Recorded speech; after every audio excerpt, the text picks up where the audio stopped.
Hello, stackers. Who's your stacker? Coming at you from Southern Indiana. Good to see everyone out here. Give ourselves a little bit of time here for people to show up. Want to see how my voice holds out here for a little while this evening. See if I'm ready to go back to full-time streaming here come Thursday during a stackers gathering. Definitely better than it was just a few days ago. If you see me mute a lot, it's because I'm coughing in the background. I don't want to discuss you guys, so I'll try to make sure to keep that microphone muted when I'm coughing here.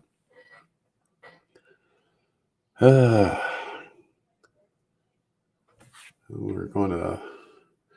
Hey, Silver Struck, how you doing, buddy? And Secret Creek Prospecting, good to see you. Thanks for coming by.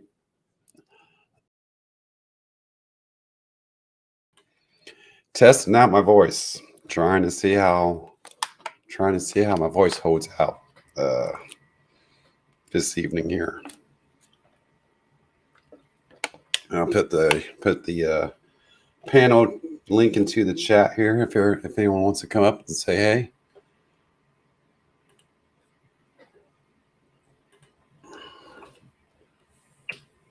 Let's get some conversations going here.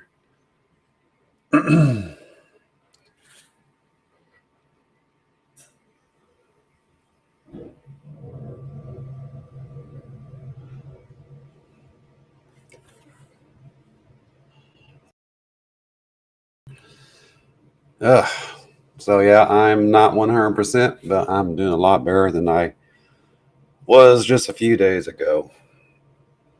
And no fun. Hey, Brandon, good to see you, my friend. Thanks for coming by. Yeah, I am slowly recuperating, slowly getting back in my voice, slowly getting my strength, my stamina back. Hey, HVAC. Hey, buddy, what's up?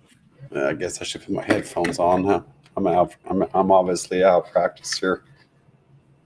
All right.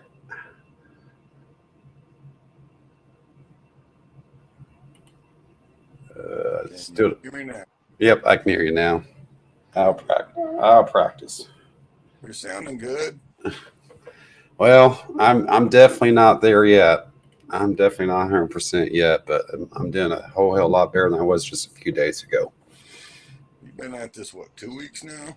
Yep, it's been a bit. Just a week ago Sunday, I took the Regencon Cove something infusion, which basically was antibodies to kick my immune system to overdrive to kick COVID.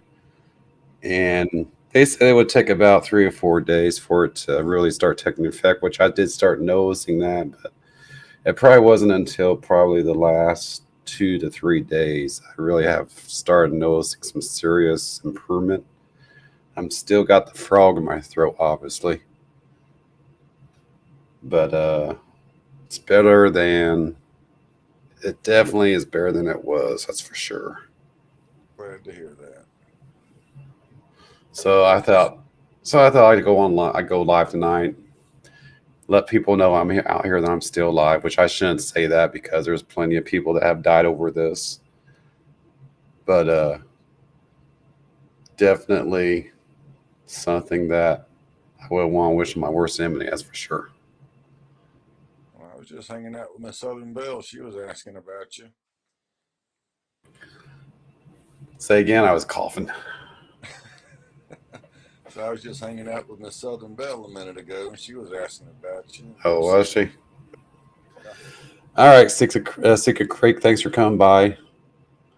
Hopefully we'll see everyone coming Thursday during the Stackers gathering. Hopefully my voice will be mostly back by then. Get the show back on the road. So Silver Struck is saying that you're live, HVAC. Were you out for a little bit? Was I out? No. Okay, I thought maybe you got sick or something. No, I think Uncle Sal got confused. I sent him an email and he thought that all of us had it. I was just referring to Ow. your wife. And I think it started getting around that I was sick too, but now I'm good. Okay, good. Good, good, good. Uh, Well, how's your wife doing? Is she perking up? Is she beating you to the road to recovery? yeah, she seems to be doing pretty good. What's funny is when we were out and about doing our road trip, I was the one that started having the effects first, the more noticeable effects first. But we're pretty sure she got it from someone that was fully vaccinated, and it just I got it. Maybe not. I don't know. I mean, since I had it worse than she, but she's also very stubborn when it comes to admitting that she's sick too. So I have to take that into account. Seemed like last couple of days y'all was on the road, you was complaining about your allergies and stuff. Yeah, and that's what we thought it was at the time. When it first started, well, for me, it started as just as a little bit of a cough, a little bit of a scratchy throat, and never being in the Great Plains, excuse me, never being in the Great Plains before, we thought maybe it was allergy related because we both have allergies. But first few days, yeah, I'm glad you're on the road to recovery. That's good news. yeah, the first few days, yeah, we thought it was just allergies, but it was funny is we do our road trip Monday. I can't remember what day it was. Hang on a second.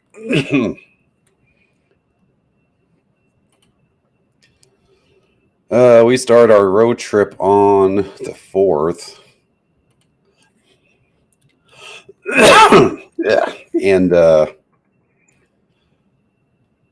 we got word 2 days later that the person that Mrs. Hoosier would have been exposed to was had tested positive 2 days after the potential exposure. But at the time of the exposure, there was no indication of a problem. He had a slight headache.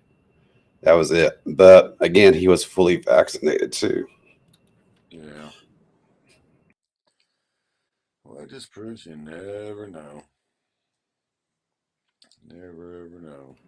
So, I mean, is it possible we got on the road? Yes, it is possible we got it while on the road because, again, it was about 6 days later that I started to get the itchy throat. So we had been on the roads for the first week without any problems. It wasn't until basically Sunday, the following Sunday, that we started noticing problems. Yeah. Well, you never know. Never know. I've been around a bunch of people that have gotten it. My boss actually sent me home for 2 weeks or whatever, or 10 days, because one of the guys that I had been working with for 2 days tested positive. It looks like we're getting some Raiders. Hey, Miss Southern Belle, good to see you. Sounds like we're getting some Raiders from them. How you doing, dear? Southern Belle, now you get to see me. And Dove, how you doing, Chad, buddy? And Silver Wolverine, thanks for coming by. Angie, welcome. Misha, welcome. Just trying out my vocals here to see how I'm recovering in regards to going live here come Thursday. Definitely doing a lot better than I was, but as you can see, I'm not 100%, or as you can hear, I guess I'm not 100% yet. But I do have videos, so how you guys doing? Coin Dude 67, welcome.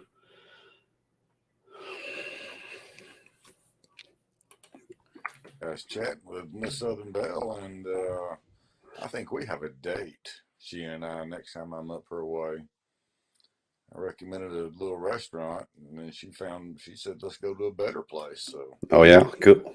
yeah. Actually, I recommended Kentucky Fried Chicken. We got one place there called the Big Chicken. They got this huge, I don't know how old it is, big mechanical chicken that his mouth just opens and closes. And that thing's been there forever, and they were going to tear it down and because it was so old and needed work, and all the people in that part of Atlanta got in an uproar because it's a landmark, and the KFC flipped the money out and fixed it. So it's actually owned by KFC. Yeah, it's a big Kentucky Fried Chicken. This chicken is huge, and it's probably Okay. I guess it's probably,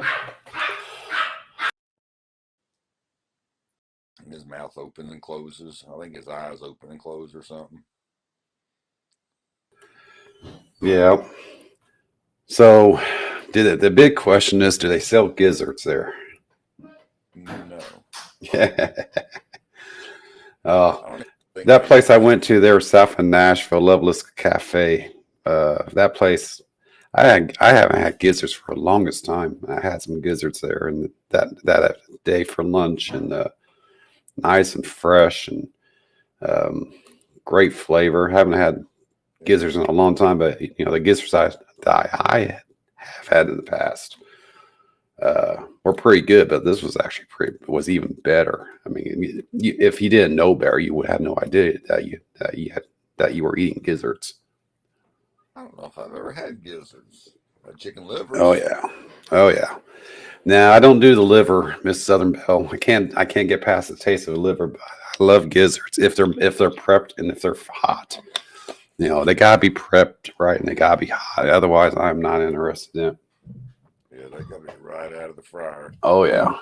Hey Dove. So yeah, as you can obviously hear, I'm not 100% on my voice, or my respiratory.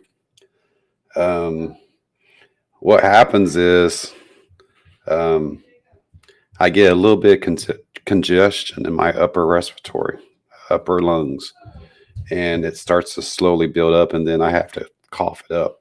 Now, within the last, I don't know, 3 or 4 days, I mean, it was settling into my chest pretty deep. So, I mean, I was hacking and coughing coughing up all sorts of phlegm, trying to get the bug out of the system. It wasn't until about 3 or 4 days after I took that Regeneron autoimmune antibody whatever serum that it started to basically kick my immune system into overdrive to fight the virus. And but what day was it? I put that video out Sunday, I think it was, when everyone was asking. Yeah. I mean, while you heard my voice then, I wasn't. That was just 2 days ago. Well, I guess a day and a half now. I guess 2 days ago, because it was Saturday, and I couldn't maintain a very long conversation just 2 days ago. Now here I am 2 days later, and I'm able to hold a conversation now, but every so often I have to mute in order to cough up a little bit more phlegm, so it's still there, but compared to how it was a week and a half ago, forget it. It's sucked. Vapor rub on your chest and all that. Oh, I had everything on me. I had everything on me and Emmy trying to get me trying to keep a sense of control, because, and then one thing I noticed with this COVID infection is I've never, I mean, I've had colds in the past. I've never really had a flu. I've never had a needed for a flu shot ever. Yeah. And I've never, the colds I have had in the past have been minor enough to where, I just take some cold medicine for a few days. I'm done over with. This one got into my lungs and settled. And that was the difference. And the difference that this one, in comparison to past bugs I've had in the past, is this one settled into my lungs, and I could actually feel my lungs struggling to take in air. That's the difference on this one. That's what I've heard. I hadn't heard that a lot, but they say that's when you get it bad. That's the Y- point. And yeah, that's very true, Corn Dude. It remind me, and the reason I know this is because I've been in the medical industry in the past, and I've been a medical professional in the past, and this is what this is remind me of. It remind me of someone that had mid stage COPD. That's what this remind me of, was COPD. And as long as you were able to take nice deep breaths, you were okay. But when you're starting to fill up a little bit, it's hard to get that breath in there. And if you're really backed up, like a lot of people that would go to the hospital, when you're really backed up, now I understand what they were talking about, how they can never get their breath because they couldn't bring in enough oxygen into their system because there wasn't any room in their lungs because they were filling up. That's the difference between this bout of being having a flu or cold compared to all the many 50 plus years of being around, of being sick, for once or twice a year. That was the difference this time around, is it got into my chest, and it was settling, and that was the big difference with this bout of being sick compared to previous bouts of being sick. So definitely a different experience, which again, I will Did want you to have wish anyone. did you have any like nausea or vomiting or just No nausea, no vomiting because I wasn't eating, I wasn't drinking because anything, and that was the other thing that really made it really challenging was um, my throat got extremely sore, oh no. and because I couldn't even drink water without hurting. I mean, it felt raw, dry raw, and it felt like anytime I tried to drink anything besides a hot liquid, it would just tear up my throat. So I wasn't eating, I wasn't drinking. About the only thing I could drink was a hot beverage, and that was so. I mean, so chicken noodle soup, excuse me, tea. Um, that was really about it because anything else that wasn't hot wasn't soothing enough for me to ingest.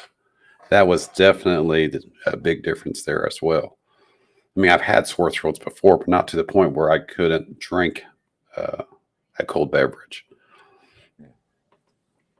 So yeah, definitely a different experience. I'm a survivor, as Yankee said earlier on Florida Stackers channel. I'm a COVID survivor. I got the antibodies, and I have never taken the vax. I've You not got to taken eat the your vax. cookie.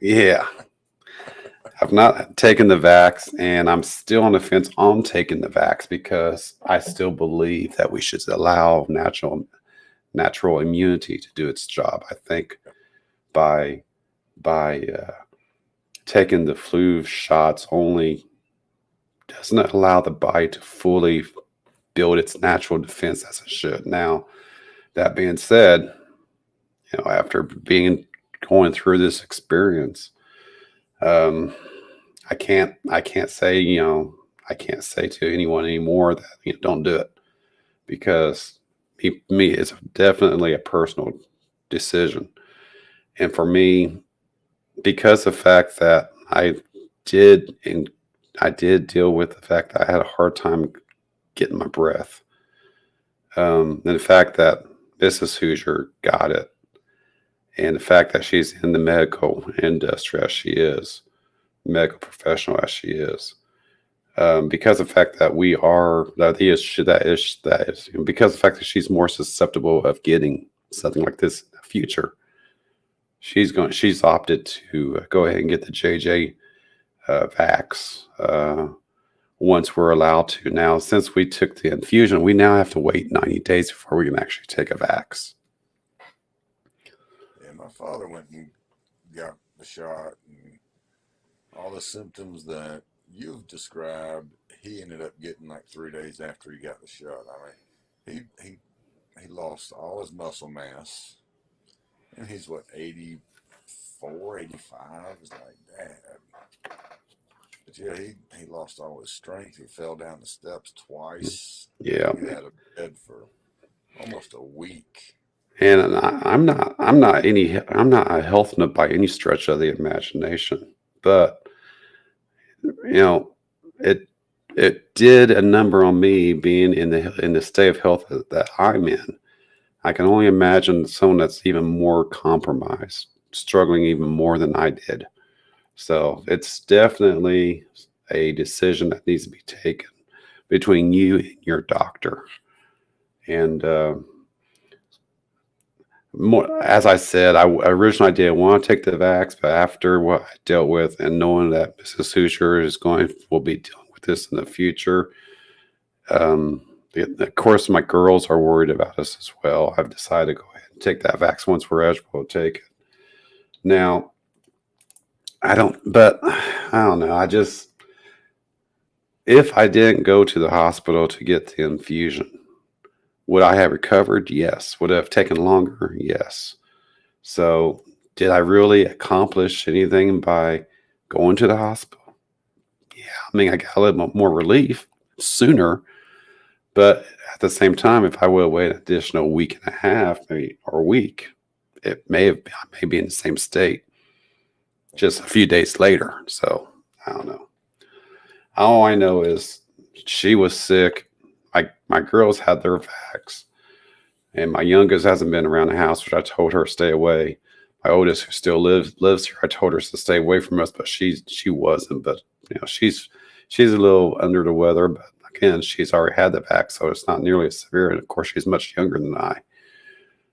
But just knowing that I did encounter the the inability to not take in oxygen, even though it was minor. That was basically the decision maker for me. That because of the fact that it did compromise my respiratory system, even though it was minor, that's what made the decision for me to go ahead and get the vax, even though I've never taken a vax ever before in my 50 years. This was different than, like I said earlier, this is different than previous bouts of cold. Or if I did have a flu, I didn't have any major symptoms I couldn't handle with staying in home for a few days and taking cold medicine. So yeah, my cousin had to get together up at her house a couple of weeks ago, and everybody was left, and 2 or 3 days later, everybody was sick. Everybody. I mean, and I don't know, I didn't go, but trying to think how many may have been there. is Moderna Silver Roof Ring, is Moderna the JJ version? I think it's the Johnson and Johnson version, right? Do you know for sure? Do you know HVAC? I don't have a clue. Yeah, I'm not sure either. I know Mrs. Hoosier, being in the medical profession, she's done a lot of research with all the available vaccinations out there, and she's decided to go with the Johnson and Johnson version, which is going by all the pros and cons that she has told me would be the best for us. Yeah. See, now Mrs. Hoosier, she can't take the typical vax for flu because the way they produce it using egg products, she has an allergy for eggs. Because of that, she's never taken the flu vaccine because she can't because of the allergy for eggs.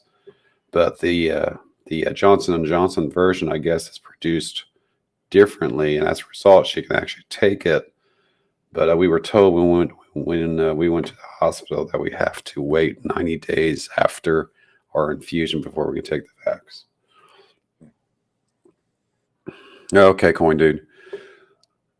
Yeah, it definitely is very, very dependent on the state of one's health, on how well you're going to be able to handle catching the virus. Now, and again, I understand, appreciate people that go to the hospital and they're under for a month or two at a time because they're already compromised to start out with, and then they turn around and get this. adds insult to injury. I fully understand and appreciate that now. So fortunately, I didn't have to go to the hospital for that. I just had to go in for the infusion for like an hour and a half, 2 hours. But it's just the idea that, that's why everyone is so adamant it's got to be a personal decision, because just because I may not have to go to the hospital to get treated for this doesn't mean that Coin Dude 67, for example, has to go to the hospital. It's very, very, very specific for each individual person and each individual decision with that person and their doctor, plain and simple. So all the political pressure of getting a vax is meaningless if you don't want to do it. But again, before getting COVID, I didn't want to take the vax. And in fact, my company had just started to do the inquiry about who's been vaccinated, who hasn't been vaccinated. I had to give the answer prior to going on vacation, and didn't agree to making that disclosure either, because that's my own personal health. But at the same time, they're also looking at from the health of the company, so I got to take that into consideration. But going forward, after getting sick, realizing that I did have difficulty, a little bit of respiratory distress, I realized then that I needed to do something more than what I've been saying. But again, that's me. That's not HVAC. That's not Coin Dude 66. It's not Silver Wolverine. It's not Everyday Coppertune or Mr. or anyone. It's your own personal decision on what you do. Now, if you don't get the vax and you do get COVID and you do have a already compromised healthy state of your body for whatever reasons, that's a decision. Again, that's a factor that you and you alone and your doctor have to decide on. But we also saw cases where people in their early 20s were dying because of it too. But again, we don't know their medical history. It's not our business to know their medical history, nor is it the political machine's business of knowing one's personal history, medical history. But knowing that it has taken out people across the board from very wide range of ages tells you that it is very specific to one's personal health. And with that being said, it's got to be a personal decision. So I'm still against it, but at the same time, my decision is my decision, but no one else's. I'm not going to tell anyone else anymore, you should or you should not get it, because that's not my decision. That's you guys' decision. Yeah. I'll take it you hadn't been by your P.O. box then, have you? No, I haven't been there since before vacation time. All right. Well, there should be some stuff there. Yeah, I haven't been there since September 23rd was the last time I went live here at the house. So that was the last time I was at the P.O. box. I sent some stuff for the special box. Okay. So moving on from as I mentioned earlier this week, my public service announcement. That is my public service announcement to the community in regards to COVID-19. That is, as a survivor or as a person who is surviving, I'm not 100%. It's definitely a public service announcement that I'm not going to say, yay, you need to do it. No, you don't need to get it. It's fully up to you guys. Me personally, I made that decision once I'm eligible to get it. But that was, I mentioned a few days ago, I was going to do a PSA about it. So there's my PSA to everyone. So, do your own research, do your own diligence, talk to your own medical professional, get their, have that conversation, make your and make your decision and stick with it. If you can. Now, again, I had one decision. I got sick. Now I have a different way of looking at it now. And you know, some people, some people like me are going to stick to their guns until you get sick. Then you realize, well, hell, this sucks. Yeah. We've had a couple of people through our office get it, but they made it through no problem. Yeah. Not with anybody getting it as rough as what you've got. Yeah, I don't like the idea, Coin Dude, of it being mandatory, period. I do not like the idea of the overreach. But I'm not against getting it if I know it's going to be beneficial for me. Now, prior to getting sick, I had a different outlook on it, but I was still fully up and against any mandate of the overreach. You know, I had that conversation at work, and someone's fully for it, and I was fully against it. And I said, my choice, my decision. But I never said, even though I was saying my choice, my decision, I never said that I'm not going to tell her. I never said that you shouldn't never, ever get it yourself, because that's not my decision. That's not my bellywick to tell other people, you should get this. You should get this. That's the difference, Coin Dude. That's the difference, because I don't agree with the overreach, but I do agree with getting it if you need to get it to make yourself better. But again, that decision has to be made by you and you alone, your doctor or whomever. And but it should not be something that comes down from the government to say, well, you have no choice in the matter. You have to get it. That's bullshit. I still stand by that.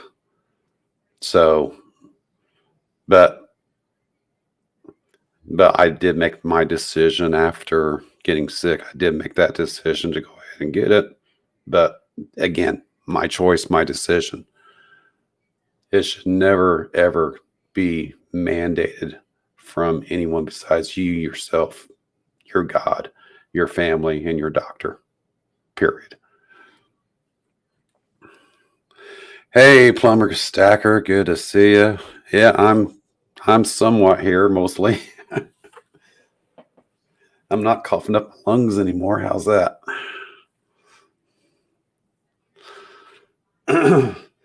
So anyway, I'm done with the PSA. That's my public service announcement to the community. And you guys do your diligence, do your own research, make your own decisions, and go forward from there.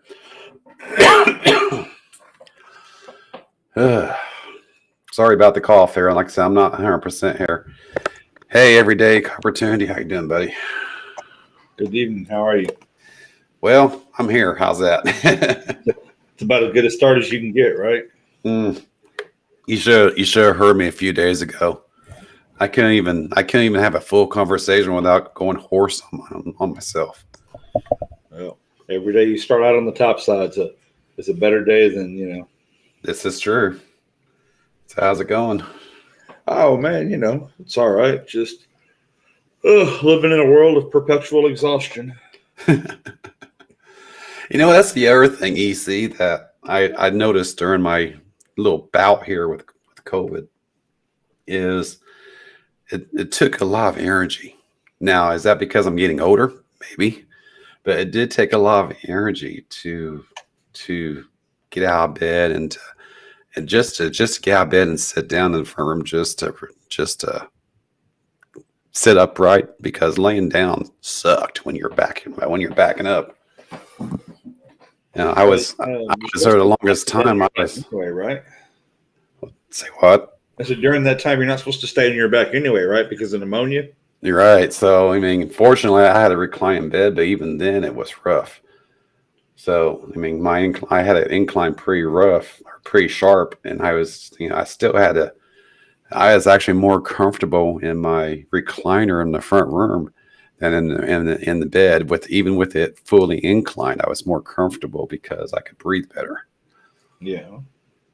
So, yeah, that was no fun, and trying to sleep and you're constantly coughing up phlegm or whatever. But for many days, I had very little rest because I was constantly waking up and coughing up phlegm, and I don't know how many bottles I had collected of phlegm. It was nasty, but it wasn't like nasty as in bloody and green, or it was just phlegm. It's just it was just phlegm that just had to come up.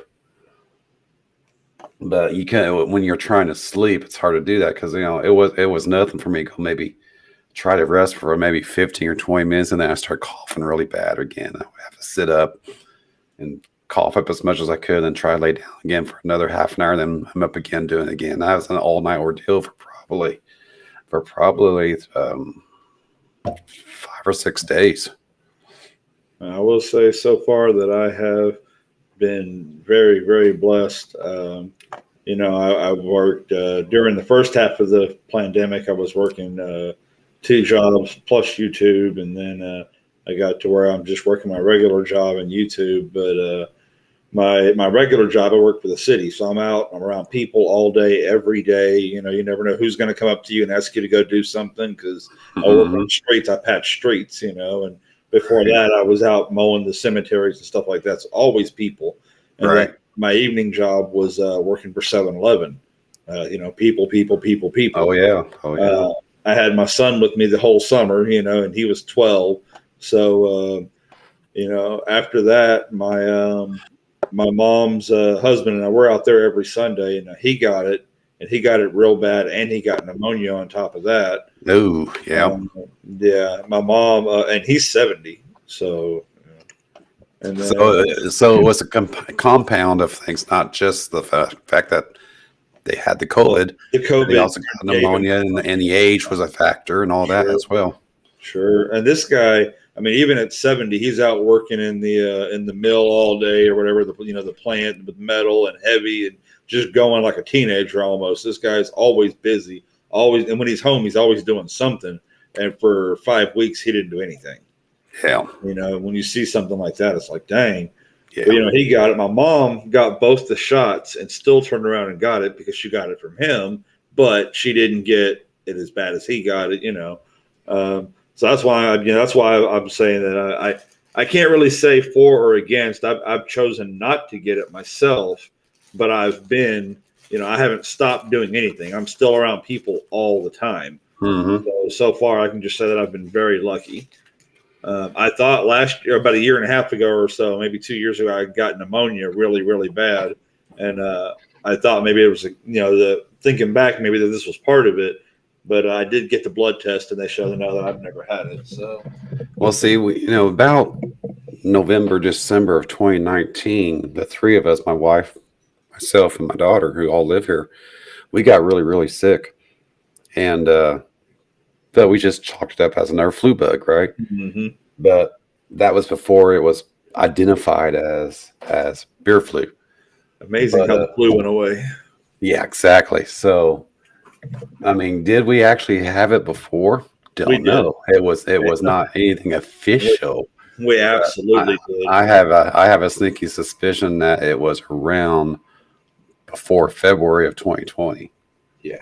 It was just not disclosed until 3 months later, basically.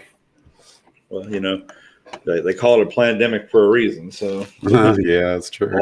All not knowing at first was all part of the plan. Yeah. Well, like I said, I actually get it when we were on our road trip? Don't know, because we went on vacation. We started our road trip on Monday the 4th, I think it was. Yeah, it was Monday the 4th. We left here Monday the 4th, and our first stop was in Nashville, south of Nashville, Brentwood.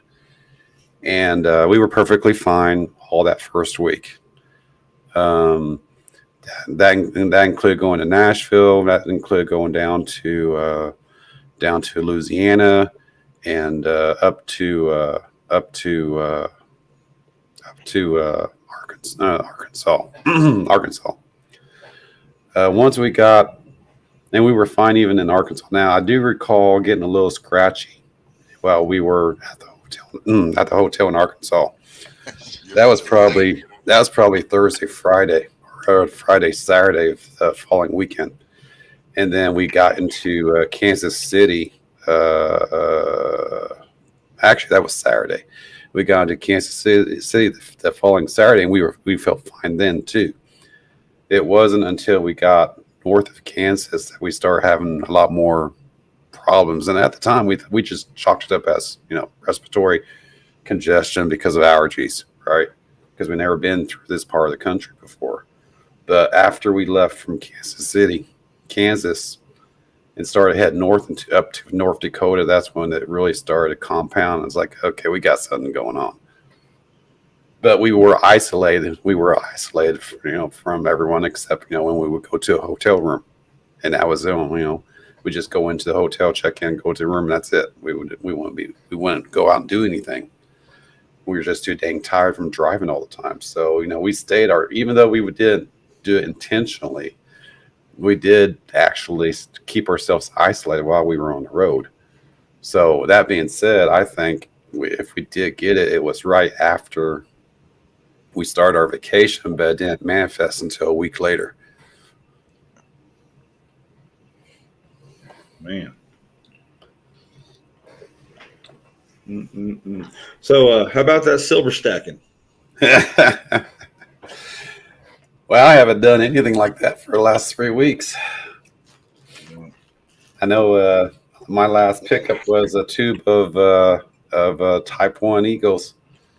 And because I don't believe in the Type 2s, you got from 2021 to 1986, I'm going to go backwards and just stack that direction. I'm not going forward on the Eagles.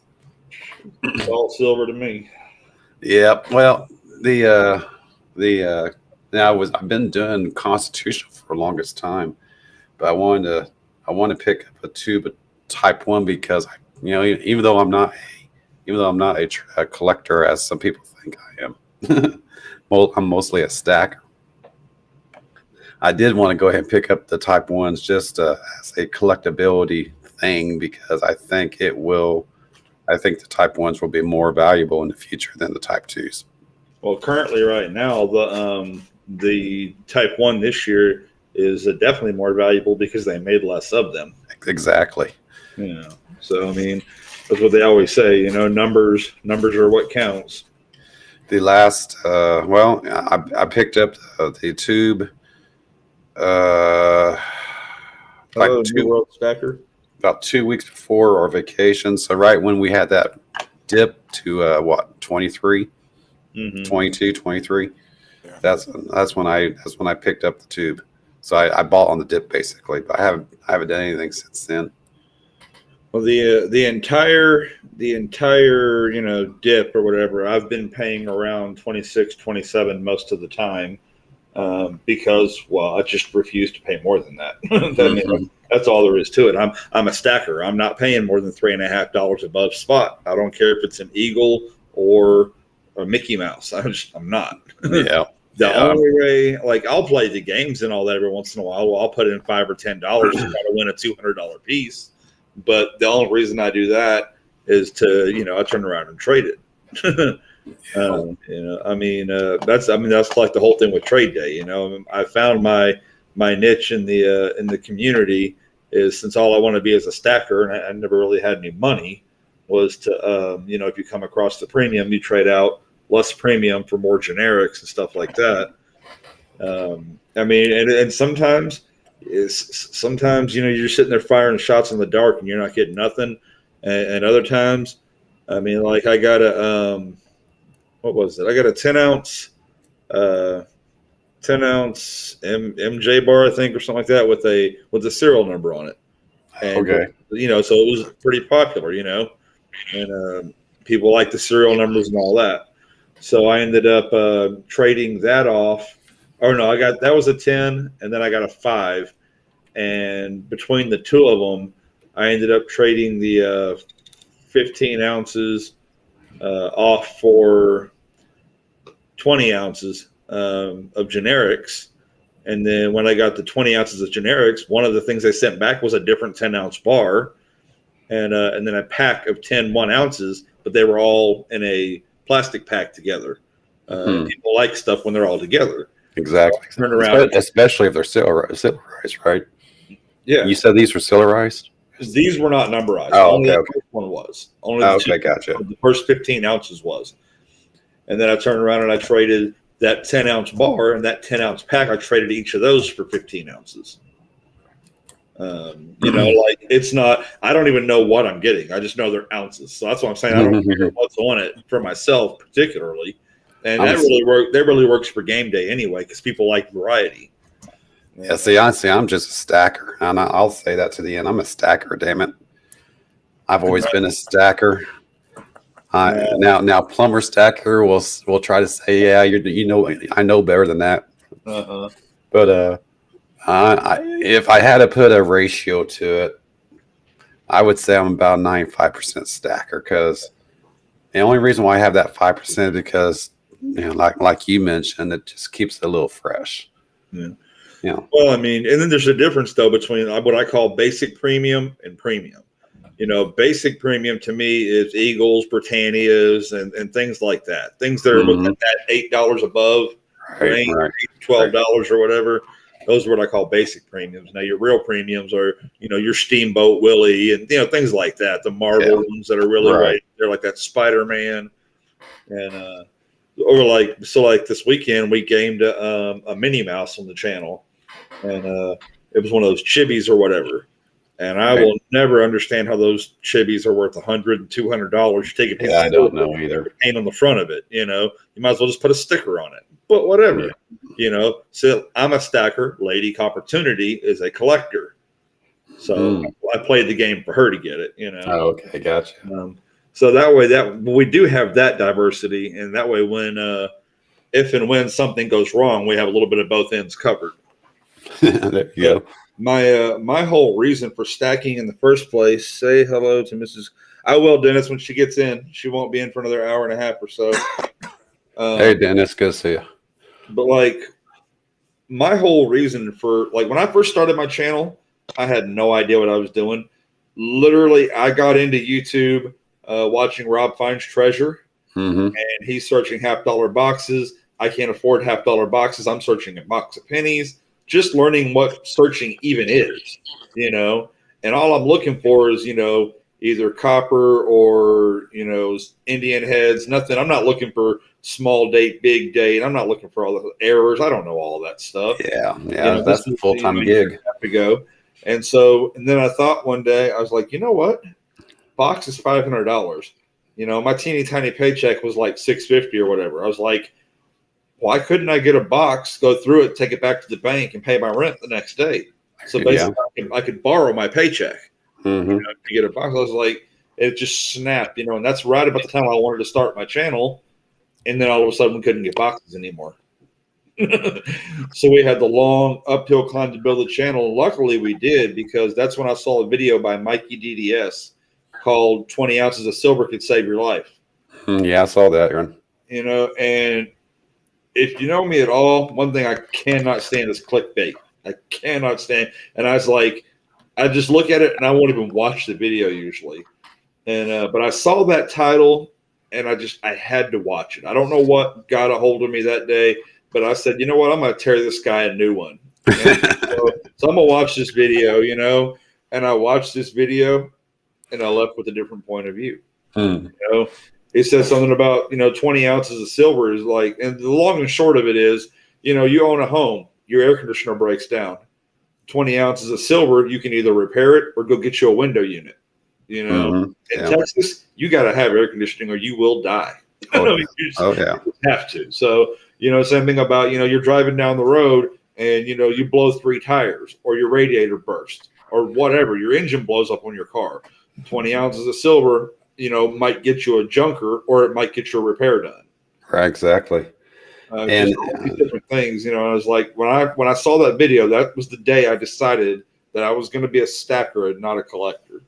how long has your channel been around, Easy? Around 18 months or so, 19 months. Okay. See, I went full time on YouTube about December last year. I had been around since about April of last year, but I wasn't really into the YouTube content delivery stuff until about November, December last year.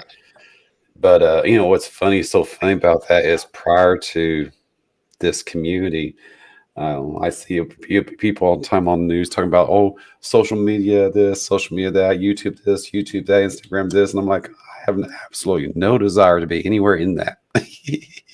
Here I am. Right. Well, that's like me. Like I say, I work 40 hours a week, and then I put at least 25 hours a week into YouTube because I'm on the air on just my 3 shows, 17 hours a week minimum. That's a lot. Because your Saturday show normally is about 8 to 9 hours anyway, right? Well, it used to be anywhere from 8 to 13 hours, but now that we have an after-hours show, I cut off at 10 o'clock. So I'm only there 7 hours. All right. Sometimes 7.5. But now Pammy J does the after-hours trade day show. Right. That's its own beast. That's one of the disadvantages about being a nighttime worker is the fact that a lot of good stuff happens after I go to work. So that's just how it is. Because I miss out a lot on after 9 o'clock because a lot of stuff happens after 9 o'clock. But it is what it is. But I know about the only time I can really do anything long like that is on Saturday or Sunday nights because I'm off. But it's just the idea that there's so much more out there that I don't get to participate in, like your trade day when it used to go forever.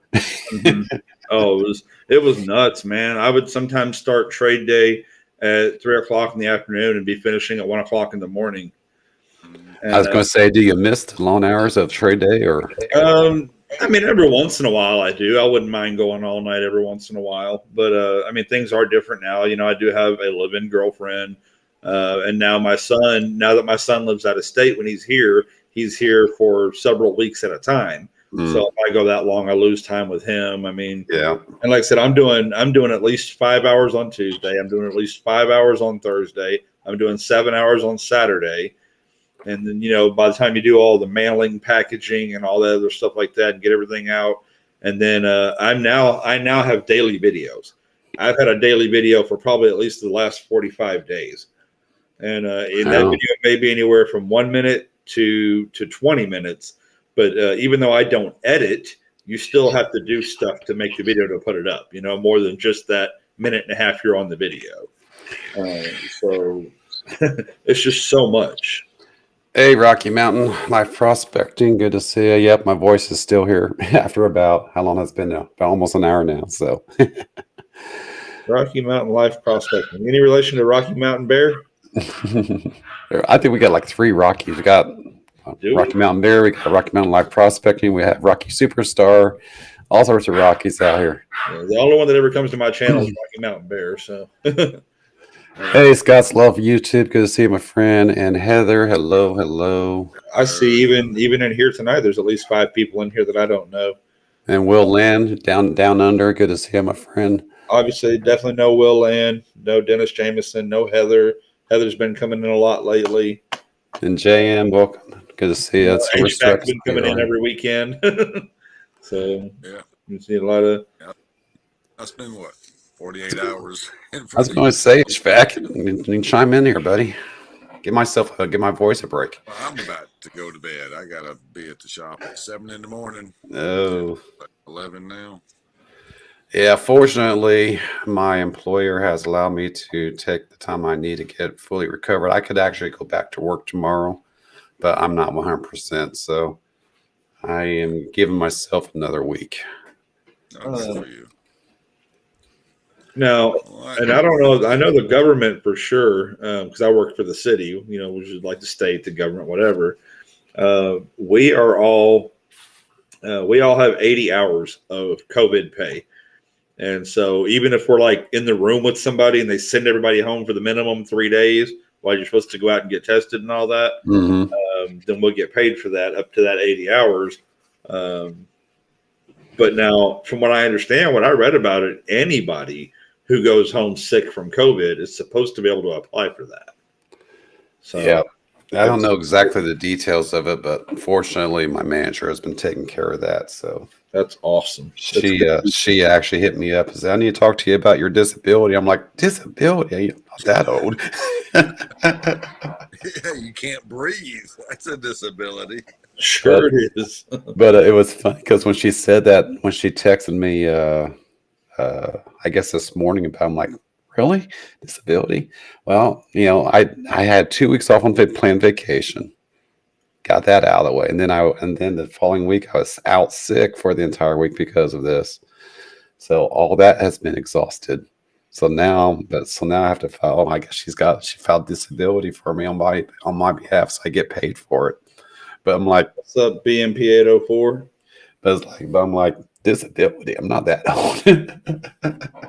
But that's that. And I'm glad to see that my company supports things like that. But I mean, like I said, I got my return to work order from my doctor today. I could go back tomorrow night, but the way things are at work right now, I don't have to worry about going back in for another week. So I just take the rest of the week off. Just give myself those extra 6 days to get there. Sure, if you can get it, absolutely. Absolutely. Yeah, get your breathing back. Yep, and because right now, having this conversation for the last hour or so, I mean, obviously my voice is coming and going, and I get a little hot, along the way. But and a couple more, 3 more days, come Thursday, for example, I may have a little squeaky voice, but I know it's going to be better because it seems like about every 2 to 3 days, I'm seeing a significant improvement in my body when it comes to, my voice, my congestion, my coughing, my hot cold flashes, that stuff there is diminishing slowly, but I'm definitely noticing a diminishing of the symptoms. So when I told my doctor to say, I could go back, but I know I'm not 100%. I rather just give myself 1 more week just to get all out of my system. And the boss is like, cool, and the doctor's like, cool. I'm like, okay, I'm taking it. There you go. Well, ain't nothing wrong with that. No. Take care, number one, safety first, health first. If you ain't got your health, you ain't got nothing. So. Yep, exactly. So. Hoosier, you said you were around in December last year, right? Yep. I start my very first video was December 22nd. Okay. Were you around or part of the New Year's extravaganza last year? No, I missed that one by about 2 months. I wish I could have been involved in that last year, but I was just starting out. So you'll have your chance again in about 7 days. Yeah, I want to get involved in that last year, but by the time I got word of it, it was too late. So I'm keeping an eye on it this year. Yeah, well, last year was, it was new. I mean, we didn't know what was going to happen. We didn't know how many people were going to participate. We were very, very raw last year. And now, are you talking about the one that had Yankee and Ice? Okay, you're talking about something else then. Yeah. Okay, I didn't know about that one. Then. I did a thing last year called the New Year's Extravaganza. We started it right after my 750 sub celebration, which gave us 5 weeks to collect. And what it was anybody who wanted to be in the New Year's Extravaganza, we called it the 100-ounce New Year's Extravaganza because that was the hope. And anybody that was, 18 years or older who wanted to play could send in 1 ounce of silver. And for every person that did, you get 1 spot. We didn't let anybody buy up the game or anything. It was 1 spot per person. Mm-hmm. Obviously, I was not allowed to play. All I was the host channel. That's all I wanted to be. Mm-hmm. And then basically, if you sent in an ounce, if you want to send in for you and your wife, that's okay. but don't tell me you got 37 cousins that want to play. I mean, so we had to have somewhat of a cutoff. But anyway, we ended up pulling together 166 ounces of silver. Yeah, it's nice.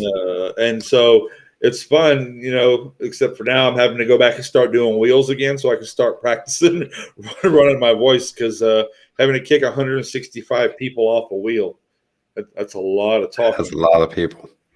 I remember doing my 100 sub giveaway. I had like 50 people on the wheel. Mm-hmm. Took like a half an hour.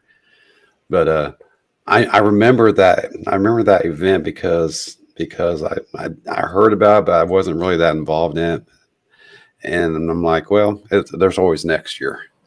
Yeah, we didn't know if we were going to do it this year or not. Heck, we didn't know if we were going to have a channel this year or not back then. And yeah, but by the grace of God and the wonderful, wonderful people that do come into my channel, we survived. We've made it, and so we are going to have it again this year. This year we're going to start on November 1st, and we're going to run all the way through December 24th, and then we're still going to have it on the 1st. But that way it gives a week for the stragglers to come in. Okay. I have to keep an eye on that one, EC, because I heard about it, but I didn't know a whole lot of details about it. I heard about that one. I heard about the Christmas one, that Yankee and Heist, and there were several old timers, I guess, channels that were involved in that one. I saw you fill your Rubbermaid tub with zeros. I have to. Yeah, it is about that time of year, though, so it's definitely going to have to stay on the to-do list. Remember, Dennis, not everybody has seen that yet. Only members have been able to see it. The other ones don't get to see it till the 1st. Misha, good night. Have a good night, Misha. Did I miss somebody? We'll step on out and we'll get between the sheets here and get up here in about 5 hours and go do a 10-hour day. All right, HVAC. Take care, HVAC. All right, y'all be good. Have a good night. We're going to still try to do Thursday. If your voice is up for it. Yeah. I mean, I went a little bit over an hour, so I got another 3 days. Yeah, let's plan for Thursday, and we'll go from there. All right. Well, Boss Man's got me off, or got it in there for me to be off early to make it home. So let's plan for Thursday, and I'm going to plan for a bingo roundup. I'm going to plan for a bingo roundup this coming Saturday as well, because a week from this Saturday is our next bingo night. Yeah. Right. Yeah. So yeah, we'll have to get the ball on the road there, and I'm actually been paying a lot of attention to the old 1980s game. Card Sharks. I think we all do something like that in addition to bingo. Oh wow! Do you remember the old Card Sharks there you see on TV? Sure. Yeah, my mom and my grandmother had Game Show Network. I remember that, watching it when it was prime time back, not prime time. What's up, John Ruck? Yes, sir. Morning. Brandon. Hey, John. Good to see you. Stay safe. We'll see you on the chat or live on the tube. All right, HVAC. You have a good night, buddy. We'll talk to you. But yeah, we started to do our Silver Stacker bingo. Myself and HVAC and Steel Ringer about a couple months ago. It's gotten a lot of good reviews. Hey, Calnell, good to see you. I'm doing a lot better, buddy. I can talk now without losing my voice. At least for the most part. Copper loving Kellen L. What's going on? Hey, Kellen. So yeah, we started our Silver Stacker bingo once a month, first Saturday of the month, and it's gotten a lot of good reviews. I'm wanting to expand on it. So I was watching Game Show Network and I saw Card Sharks. I'm like, we could do that. That looks like it'd be fun. We would just have to find some contestants. I'm thinking maybe have 4 short games with 2 contestants, and then whoever wins those 4 games, we go to a second round with 2 separate games of 4 players, and then whoever is eliminated from those 2 rounds goes to the first round, and those 2 players play for the big money prize. So Yeah, it's there's a lot of everything old is new again. Miss Ida in the morning, she's doing Trivial Pursuit questions, but she's got like 6 people on the panel and like 3 people in the chat. And those 3 people on the chat have to, after she reads the question, they got to pick someone on the panel to give the answer. mm, And so it's nice. like the old Hollywood Squares. Mm-hmm. Kind I of. thought, but yeah, the card shark game I think would be a very simple game to play online with multiple people in the community. I just have to figure out how to uh, you know maybe Bulky. ask questions. Whoever gets the question right gets the chance to play their cards type of thing. And then if they lose or if they miss if they go high on the card and then it turns out to be a low card, then the next player gets to try their cards out, things like that. So I think it's got some Kellanell, I good. think all I have coming from you is an ASC, right? That's not too bulky. Yeah, I mean the games are always fun. Everyone's got their own variation. I've noticed though, after I started game nights on Tuesdays and Thursdays, which what we do, we have 10 players, $5 a spot, and once we get the 10 players, they choose whether they want to run a wheel or whether they want to run one of the race games by vote from those who are on in the game. And the winner, I've got a bunch of silver laid out on the desk, and they get to pick any one thing off the desk. And I was like, this is great, this is fun, we're doing it now. I hear like 7 other channels are doing it, and I'm like, well, it's not unique anymore, but it's still fun. I mean, we all borrow from each other. I mean, that's the way. Like I did the 1-Up box, that was a direct rip off of the Yankee box, but of course I contacted Yankee, and talked to him, and so I mean, what's it been? You just have to find 100 single women to pull. Who was that? Was that the Family Feud? I don't remember. I know. I like the channels that entertain, and me personally, I don't really get that excited about auctions. I don't get excited about coin roll hunting, but I do like his stuff when we have a full interaction with the audience, either on the chat, or if we have a panel, or in this case, we do at the bingo night with the chat, or once we work out all the details for Card Sharks, we're going to have have people up on the panel to play the game. We'll have 6 people on the panel, and then we eliminate those 6 people down to the last 2 contestants, and they win the big prize. So it's all about entertainment from my standpoint. That's what's always been for me on this channel. Oh, for sure. I know. Like I said, when I first started my channel, we didn't have the the boxes and stuff like that. So we were just chatting and chatting and chatting. Oh my, so many panels, so many hours of chat, and so many, maybe showing off what we had in our stacks or learning about different things. And and we were going 6 nights a week. I mean, Yeah. every night, man, trying to get them 4,000 hours in. Yeah. Well, I'll get there when I get there, but I'm not making a big effort to make it happen. But it's because I don't want to make it artificial. Mm-hmm. I want to make it genuine. I want to make it entertaining, and that's just how it's always been for me on this channel. That's why I don't do videos very often, because I see it from an entertainment standpoint. Now, when I do videos, it might be more of an informational type of standpoint, but I don't do that very often. But for me, it takes a good motivator for me to do an actual sit down and actually put a video together, because it takes me, it may take me a couple hours to do a 15-minute video.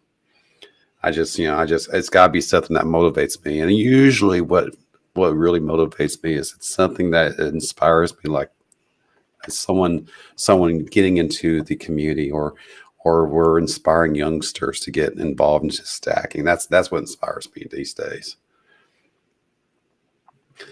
In fact, Colton HVAC's grandson, he came up on the show one night, and he actually won some shinies for me. I was just, and then his mother put some videos together of Colton afterwards, and it was just so inspiring. That was my last major video, and it was twice as long as it could have been or should have been, but it was just the idea that you got to inspire the young kids, because the young kids, they're going to need it more than we do now. Period. I mean, that's my opinion on it. I think in 2 generations, I'm talking generations in Colton's area, which is Colton's like 8 or 9 years old now. Generations like Bionic Bull 88 and Legit Snoops are in their early 20s or late 20s. Generations like that are the ones that's going to need more than we do now, in my opinion. Yeah, I think anyone that can, any way that you can save is a big deal, and like, I mean, for me, I can't save fiat. I suffer from what's called poor man's disease. And, when you're poor and you're, broke and you're feeling pretty downtrodden, you always want something new, something else, something big, something that, like a new TV or a new computer or a new pair, whatever. You always want something new to justify all the work you're doing all the time. And, not just your mundane existence, with a beat down car and a little apartment and all that. And then that's where the other part of that whole, 25 ounces of silver could save your life came in for me, because it helped me turn my silver stack is now my savings towards ever having a home one day, and actually Exactly. not just an apartment. Yeah. And I know, prior to getting into this community, I couldn't save because of the fact that I always spent it. I couldn't put it into your traditional banking account because it was too easily accessible. By converting it into you'll hear me, and I just did it. You'll hear me. I don't say the word buy. I always say convert. You don't hear me say invest. You'll hear me say save, because that's my standpoint on it. I don't buy precious metals. I convert fiat into precious metals, because if I didn't do it that way, I couldn't save prior to getting into precious metal because it was too easily accessible. So lack of discipline on my part, I suppose. But it's just the fact that the mainstream made it too easy. So I couldn't retain savings. Now I have. And what's really beautiful about that ability, EC, is you don't want to cash out, or you don't want to sell. But when life happens, it's nice to be able to go down to the LCS, sell yourself a tube of kangaroos, for example, to cover some expenses, some unexpected expenses, or to cover a short paycheck. Didn't have that before, and before I would have to go get a payday loan out. So, you don't want to cash out, but it's nice to know that if you have to. Yeah, at least you have that ability now to protect your livelihood by now. I've learned since then that I'm BYOB now. I became my own bank. I don't keep any cash in the bank except for what I use for bills and my life. Everything else stays right here in my cash drawer. Good night, Heather. Good night, Heather. Thanks for coming by. But yeah, I don't keep cash any more than necessary. I BYOB now, and so the cash reserve that I have personally is a buffer between life and precious metals now. So that helps protect your precious metals from life too. So if I have a short paycheck, I can go to my cash drawer, pull out cash, and put it in bank. It's covered, and my precious metals are safe. So that's something I've learned in just the last 6 months or so, that you need to have that cash reserve to buffer your precious metals from life. But either way, having that flexibility, either a cash reserve or having precious metals that you can go down to the LCS and sales, it is nice to have that to allow yourself to maintain your livelihood without going deeper into debt some faster than another to maintain that livelihood. Sure. Yeah. Like getting that payday loan out, for example. Well, I was sitting here thinking, the the person who ended up taking home our extravaganza last year is in the room. And, Oh yeah. It's a funny story. They weren't the actual winner. The winner was a bot or a secondary account. Someone got caught cheating or something, or was going to if they had claimed it by address or whatever. And it was a person named Jeffrey Guerdno. And Jeffrey Guerdno, even though they did not claim that night, they still showed up in every stream and would say something like hello, and they'd say like 4 or 5 words, and that'd be it, and they'd leave. And all of a sudden, after the extravaganza was brought back up tonight, they started, over, the last month or so, they started showing back up again. But here's the thing, because of their pride or their not wanting to get caught or whatever, when they gave up that 166 ounces, that was like today, that's worth over $4,000. Oh yeah. Oh yeah. I mean, that's a really good event. But what I really meant by that, though, is it put my stack in perspective, because my stack lately, because I've been having to pull out for the games and all that while I'm getting rearranged after leaving the boxes, my stack hovers around 130 to 150 ounces, and so sitting back here thinking about that, I'm like, man. And I'm sitting here thinking that this is the way I'm going to buy a home one day. Mm-hmm. Like, it's going to take a lot more ounces than that. Yeah, but what's funny about that? You said 160 ounces, right? $4,000. I mean, and that was only for one event, 1 year, whatever. If you could maintain that pace at your pace, it would only take what, 5 years to have a very nice down payment. Good night, Dennis.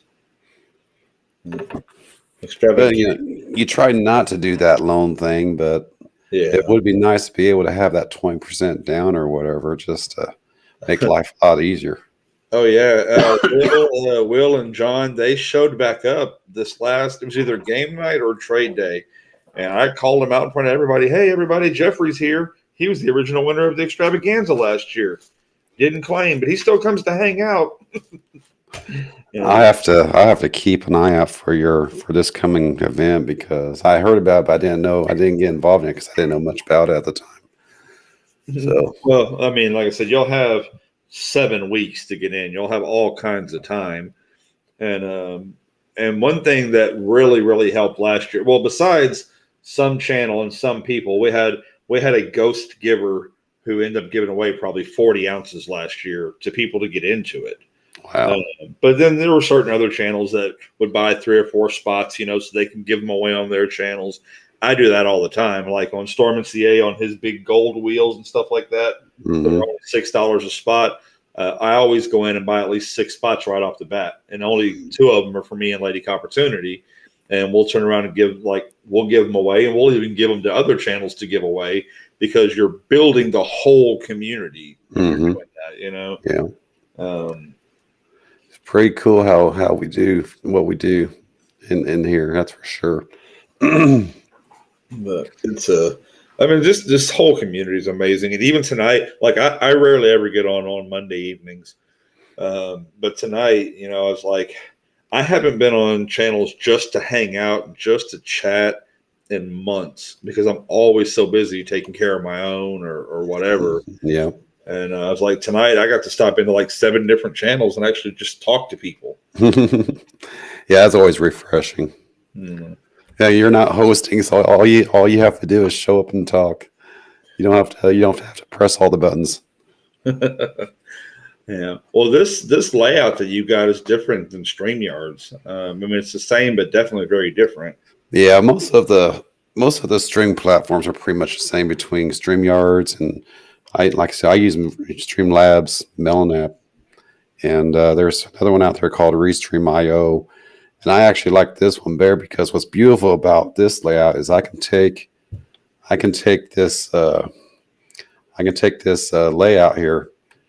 I can window capture it into OBS, and then I can push it out to OBS through my main overlay, and it looks really good because I can have the guest panel in one window in my OBS with everything else running on the OBS and on the other windows. And it seems like that. I haven't played with StreamYards because I just rather play with something else. But it's Restream. Whenever you're trying to do admin work, you're constantly coming up on the screen that you're trying to capture. So your adjustments and stuff are showing up. So nice thing about Melon app here is all the admin tools are out of the way. So the actual capture of the video that I have when I'm doing it that way isn't disrupted by all the background work, all the magic behind the curtain type of stuff. So it works out really good. But and now if I'm just doing a quick like tonight coming up to the challenges and say, hey, I'm here, I'm getting better. My voice isn't 100% obviously, but it's getting better. I'll just throw Streamlabs. I'll just throw Melon app up real quick with this quick overlay that you see, and I can see the chat inside of a Melon app, and I can keep up and everything, and I can see guests coming and going and everything. But if I'm actually doing a Stackers Gathering, I'll capture my overlay into OBS, and I push my stream out through OBS instead because I have better control of what's going out to the stream. Yeah, it's a geeky thing, I guess. Well, Kellen, I can't talk over, I mean, I see what's going on. Yeah, the second place. Yeah, definitely.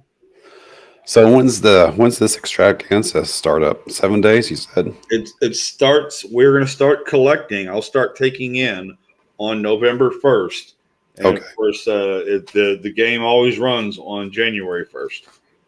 All right. Which just happens to be a Saturday, so we'll be running it during trade day. Cool. Now that and this is your second one, yes. Yeah. I'm just calling it Extravaganza 2022. And lessons learned from last year. Anything of major consequence that you didn't think about last year that you're thinking this year? No, I think things are definitely going to be a little different this year. I don't know if the big buy-in giveaway support is going to be there like it was last year. It may have to stand on its own a lot more, which is fine. I mean, it's not necessarily because this last year was the first year. You might have more attention now. Well, we had one main person, like I said, who gave away a lot last year, and they shouldn't have to do it every year. So it needs to stand on its own a little bit better. First off. But still, on top of that, sorry, I'm tired. I lost my train of thought. But we had one person last year who had just dozens and dozens and dozens of generics, and they were selling generics at spot, and then they weren't even, and then they would have 20 people buy in from them, and then they would ship it all in, so they wouldn't even charge that person shipping. Nice. And so I would get them in sometimes in 20, 30 or 40 at a time. And that was always kind of exciting because then when you make the next video, you have that giant jump. Well, I learned with the bingo night is, the first couple of games, I saw a lot of potential and there was a lot of interest, and, you just build on it. I think that's the same situation with your event. You had the first year of it. It had really good stuff. You learn from your experience and you grow and develop. I think it's going to be better than it was last year, in my opinion, because you got out there the first year, and you said yourself that it was pretty much by the seat of your pants, right? Yeah. Well, we were shooting for 100 ounces and we got 166, so we're definitely shooting for 200 this year. and we'll see what happens. I think because if you think about it, the community has grown a lot just within the last year and a half. Mm-hmm. I mean, I've seen it myself, and just knowing that there's so many people out there that want to be more involved, I think 200. I think 200 ounces is not, it's quite doable. Yeah. Well, I think, and it builds as it gets closer. Exactly. The more people who see more people putting in, the more people who see that bucket with that silver stacking up in it, all of a sudden everybody wants to be a part of it. Oh yeah. I mean, where else are you going to chip in an ounce of silver and with a chance of getting 200 ounces back? Come on. And just think about it money wise. Where else can you throw away $28 and maybe walk out with 4,000 or 5,000? I mean, it's better than going to Vegas. Oh yeah.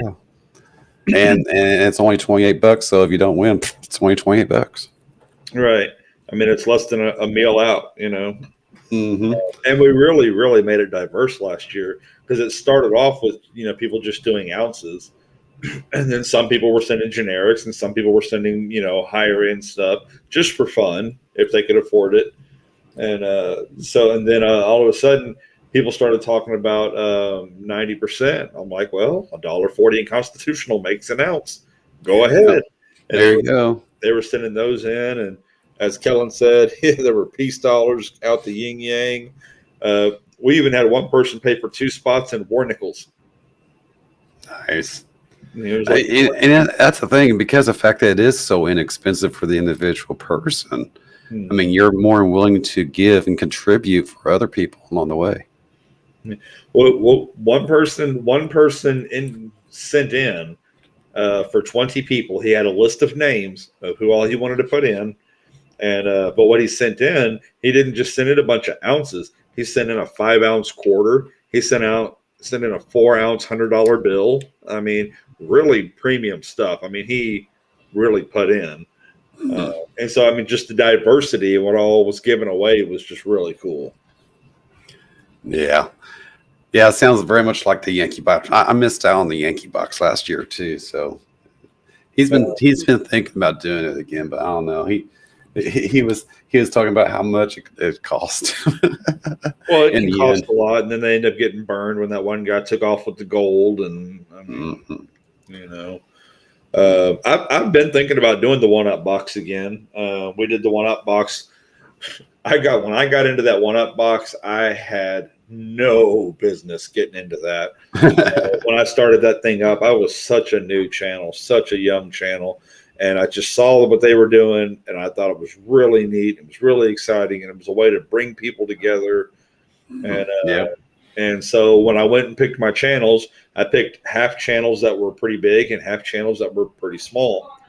And I'm talking about channels were small enough that like the person couldn't even afford to put a whole ounce in.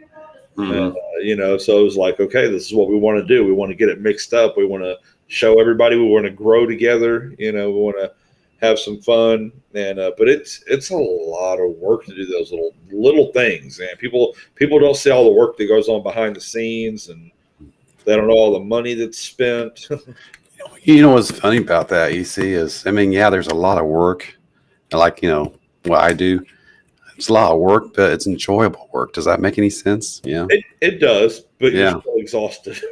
Yeah, I haven't gotten to that point where it's like, oh, this is killing me type of thing. But and the reason why is every so often I'll get discouraged and I'll get disheartened, and I'm like, okay, why am I doing this? But then every so often, when something like that happens, I'll get an email from someone thanking me for helping them out with this and helping out for that, and it was completely unsolicited, and it that inspires me to keep going, because I know people out here that can't afford a lot of times what we do. That's why the bingo nights are always free, because I know people out here can't afford to play like some people play, and that's fine. I want to have them to be included in what we do here. So if it requires me to spend my own silver, so be it, because I see it from a community standpoint that if you make everyone inclusive, it will reap rewards far beyond anything from a Hey, what's monetary up, value. Maniac? Hey, Nums, good to see you, buddy. Yeah. So that's how I've always played, and yeah, there's been times I've had this conversation with Yankee too. It's like, I just get disheartened sometimes. It's like, why am I doing it? But then I'll get those emails and I'll get those words of encouragement unsolicited, and I'm like, oh.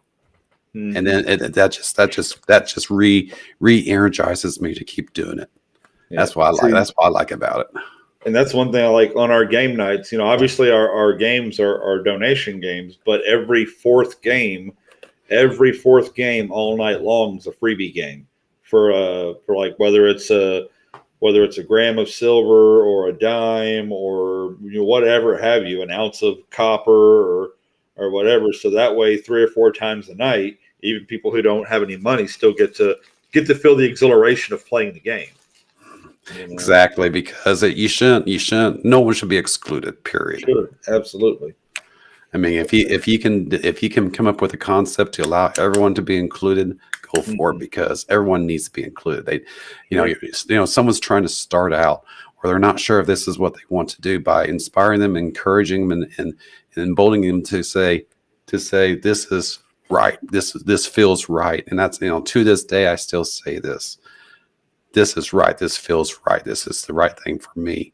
I want other people coming into the community, coming into what we do here as a community, to have that same desire. And again, if it requires free stuff going out the door, so be it. Well, and that's the thing about this community. This community, you would never walk into this community from the outside thinking it's going to be what it is.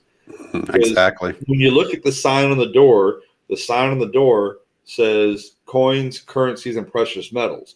Every bit of that has a dollar sign beside it. Mm-hmm. And when I came in, that's when I came in like gangbusters. I wanted to get in them boxes. I wanted to make some money. I wanted to catch the hot thing. And then I found out what the community was about. Yeah. People are constantly buying things for each other, or saying nice things to each other, or we've had so many events to help people pay for their medicine or whatever, and it's just, and that's the thing, man. That's the life right there. When you can do something like that, but all of that comes together with other things. If we hadn't had the 1UP box, if we hadn't had these big giveaways and stuff like that, we wouldn't have the people in our channel. I wouldn't have a big enough channel to do the good things that we're able to do. The big free giveaways and the things where we bring people together to raise money and stuff like that. Because, if I've got 56 people in here, we can do this much. But if we've got 200 people in here, we can do this much, so I don't know, just the whole thing is a blessing, man. Inside and out, the community, the way that they love each other and take care of each other, it's nothing like anything I've ever seen in any other community. What really got me inspired when I first got into this was Yankee. And what really turned me on, when I first got into this community, I was looking, and when I first got into stacking, I wasn't even thinking community and thinking, what we do. I was thinking, I want to take my money, I want to convert into precious metals. I want to start saving that way. That's how I started into this. And that was from a result of watching a Tuesday infomercial from Chuck Woolery about how if you had, so many ounces of gold in 1978, it'd be worth this much amount. But if you had the same amount of dollars in that same year, it'd be worth less. That's what got me looking into it. And then I started listening. I started watching the various channels, Yankee and Sal in particular. And what really motivated me, what really inspired me, is Yankee's dedication to many people. I mean, when he gets a letter from Spain about how they have it so much more harder when it comes to being able to stack, and it makes him cry. That's inspiring. whenever he's getting a letter from someone out of Australia and someone gave him a 1 ounce gold kookaburra out of the blue, no reason, just because made him cry. Oh, sure. That is what really, really inspires you, because you have that love and you have that generosity that you don't see outside looking in. You have to be exposed to it, and you may not see it right away. But, when I started getting into it in April, it probably wasn't until about September when I really started to get inspired by the non-intrinsic values of what we do in this community. That's the difference. And a lot of people say you don't see this in other communities. I don't know. I'm not really involved in any other communities. But the type of stuff that we do here, a lot of people don't. Probably about the only other community that I can think of that might have the same similar love and understanding and giving is a church community. That's it. I can't think of anything else outside of a church and outside the stacking community that really, really looks at something that's going on in the community besides for the precious metals. There's so much more beyond, and that's why whenever I do a video that doesn't involve precious metals, I said I start my video life beyond precious metals, because there's so much more for the community to be involved in besides the actual shinies. Yeah, the common base is the shinies, but there's so much more that builds around it. But until you actually see it and exposed to it and appreciate it and love it, embrace it, you don't really see it right away. And that's probably a beautiful thing I like about this community, because I don't know, as I said earlier, EC, it just feels right. And that's why I've always said it just feels right to be where we're at today. It sure does, brother. Hey, I'm going to have to get off of here. Hey, you know what? I was able to keep my voice for about an hour and a half, mostly. So you really did. You did good, brother. Yep. It's only going to get better. I might be able to do my signature hello stackers without coughing afterwards. Well, brother, Godspeed to your health, man. All right, EC. Thanks for coming by, buddy. I appreciate it. We'll see you later. All right, we'll see you. Good night. All right, everyone. And if anyone else is out here, I'm going to go ahead and call. Like I said, I mainly came online this evening to test my voice. And obviously, as you can hear, it's not 100%, but it is much, much better than it was just 2 or 3 days ago. So with that being said, I'm going to go ahead and call it. Let my voice rest, and we will do it again. I'm going to go ahead, and we're going to go ahead and do a Stackers Gathering this Thursday, 6 p.m. Eastern Time. I'm actually still off this week for being on medical from my COVID experience. So I will be online 6 p.m. Eastern during a Stackers Gathering. And it will be a late show or later, longer show, because I don't have to be at work that night. So we'll see how long we can go that night. And for everyone out here who's still out here, thank you very much for your best wishes and your support.